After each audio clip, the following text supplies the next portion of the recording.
안녕하세요. 명의의 건강 비결 문지혜입니다.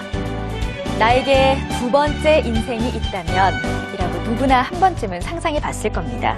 특히나 암과 싸우고 있는 환자들이라면 더 절실한 영혼일 겁니다. 간암 치료의 마지막 희망이라 불리는 간 이식. 세계 최초 공여자 복강경 간 절제술 성공. 국내 최초 심장사 간 이식 성공. 간 이식 수술 분야에서 최고를 달리고 있는 의사가 있습니다. 간 이식의 새로운 역사를 써내려가며 두 번째 삶을 만들어주는 의사, 바로 서경석 교수입니다. 오늘 명의의 건강 비결에서 한국인을 위협하는 5대 암, 그 세 번째 시간으로 서경석 교수와 함께 간 이식에 대한 이야기 나눠보겠습니다. 서경석 교수입니다.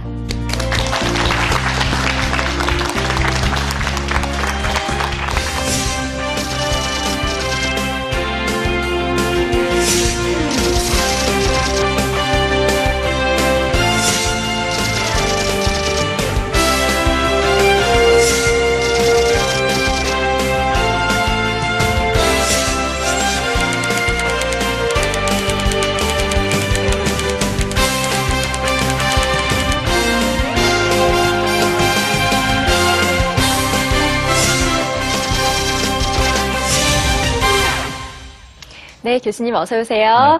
네, 안녕하세요. 네, 세 번째 시간입니다. 저희가 오늘은 간 이식에 대한 이야기를 나눠보려고 하는데 교수님께서는 간 이식 분야의 최초라는 타이틀을 참 많이 달고 계세요. 글쎄요, 그게 뭐 어떤 면에서 보면은 좀 문제가 있을 수도 있는데요. 처음 했다는 게. 그렇지만 이제 저희들이 간 이식을 배우게 되고 하지만 예전서부터 간암 수술이나 수술을 많이 했었죠. 네. 그런데 기존의 간 이식 수술로서는 못하는 경우가 많이 생깁니다. 네.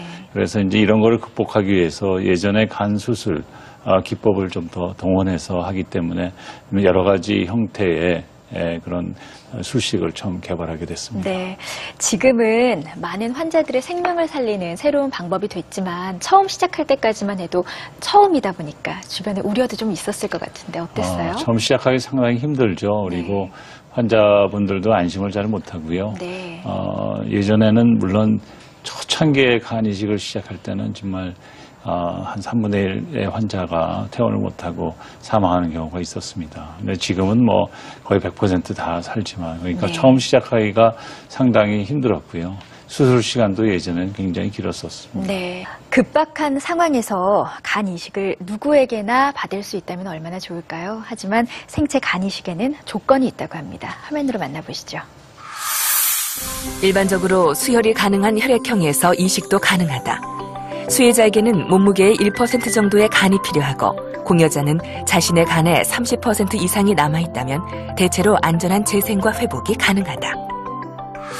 보니까 간을 주는 사람, 그러니까 공여자의 경우에도 몇 퍼센트의 간을 남겨두어야 하고 받는 사람의 경우에도 몇 퍼센트 정도의 최소한의 간을 남겨둬야 하고 뭐 이런 게 있네요.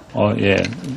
그게 굉장히 사실 중요합니다. 네. 특히 이제 생체 간 이식이라는 거는 건강한 사람을 수술하기 때문에 건강한 사람이 병을 가지면 안 되겠죠, 절대로. 그렇죠. 그래서 안전한 술식을 해야 되는 게 사실이고, 그래서 우리 암에서는 보통 80%까지 이제 절제를 해도 된다. 즉 간이 20%만 남아도 생존할 수 있다고 되어 있지만 네. 그렇게 했을 경우에는 간혹 간 부전이 올 수 있기 때문에 네. 보통 한 30%를 남기는 걸 원칙으로 하고 있습니다. 그래서 30%가 남아야지 별 문제 없이 회복이 됩니다. 네. 그래서 이제 공여자는 그렇고요. 수요자는 자기 몸무게의 1%지만 요새는 뭐 0.8%, 0.7% 정도 그걸 받으면 됩니다. 그래서 보통 우리 간 무게가 전체 몸무게의 2% 정도 됩니다. 그래서 반 정도, 조금 덜 되는 정도,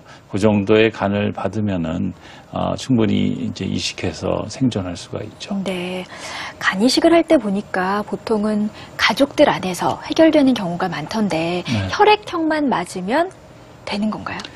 그렇죠. 이제 혈액형이 맞거나 네. 같거나 또는 수혈 가능하다고라는 말을 쓰는데 O형은 다 줄 수 있습니다. 그래서 O형이 좀 손해를 많이 보죠. 네. O형은 다 줄 수 있고 저도 O형입니다만 네. 다 줄 수 있고 받는 거는 다 못 받아요. O형은 O형만 받아야 되는 거고 또 AB형은 다 받을 수 있고 이런 이제 수혈 가능한 상태가 있습니다. 네. 이제 그런 거가 예전에 굉장히 중요시 여겼지만 최근에는 이제 그걸 무시하고 하는 간이식도 이제 잘 성적이 좋아져서 하고는 있습니다. 그렇듯이 이제 그런 조건도 중요하지만 이제 생체 간이식은 주려는 마음이 네, 있는 네. 게 가장 중요하고 윤리적으로도 그게 가장 중요한 그렇죠. 그런 게 되겠습니다. 자발적으로 네, 참여했는지가. 자발적으로 주느냐 안 주느냐의 차이가 네. 수술 후에 또 약간의 경과의 차이도 있고요. 아. 네, 그런 그 조금의 차이가 있습니다. 네. 그러면 공여자의 간 절제가 어떻게 이루어지는지 화면으로 함께 보시죠. 우선 우엽으로 가는 동맥을 막으면 피가 통하지 않는 우측간의 색이 변하게 된다. 색이 변한 부분을 따라 간을 잘라내고 담관, 동맥, 문맥 순으로 혈관을 절제한다. 간 63%가 절제되고 37%가 남게 되었다. 간이 절제된 후에도 얼마 정도 시간이 지나면 간이 자라면서 원래 크기로 돌아오는 것 같네요. 예, 저번 시간에도 말했듯이 간은 아주 재생을 잘하는 장기입니다. 네. 보통 때는 가만히 있지만 어떤 손상을 독성 물질에 있어서 손상을 받다든지 지금처럼 간을 갖다가 절제를 하게 되면은 그 다음엔 굉장히 빨리 재생을 했어요. 보통 저렇게 우측간을 찌게 되면은 절제를 하게 되면은 남아있는 왼쪽간이 일주일이면 벌써 2배 이상으로 아주 빠르게 자라게 돼서 네. 보통 환자들은 일주일이면 거의 수술 후 일주일이면 퇴원을 하고요. 일반적인 생활을 하게 됩니다. 네. 그러니까 의사 선생님 입장에서는 공여자에게 무리가 있으면 절대로 시술을 하지 않으시는 거군요. 그게 이 수술의 첫 번째 원칙입니다. 네. 생체 간이식은 공여자의 안전이 일단은 담보가 돼야죠. 이게 우선돼야지 그 다음에 진행을 할 수 있습니다. 네, 알겠습니다. 공여자 간 절제 후의 MRI 크기를 한번 비교해 볼게요. 저희가 사진을 준비해 봤는데요. 선생님 설명 좀 해주시죠. 이거가 MRI인지 CT 같은데요. 네. 이거는 이제 공여자 수술 전에 우리가 찍어서 이제 그 전체적인 간을 본 거죠. 네. 이 사람은 이제 오른쪽 가니까 이만큼을 절제하고 거꾸로 할까요? 요만큼이 남아있던 겁니다. 네. 그리고 나서 이제 거의 일주일 후에 이제 저희들이 금세 찍는데요. 자랐네요. 요만한 간이 네. 이렇게 크게 된 거죠. 그래서 이만큼 굉장히 빨리 네.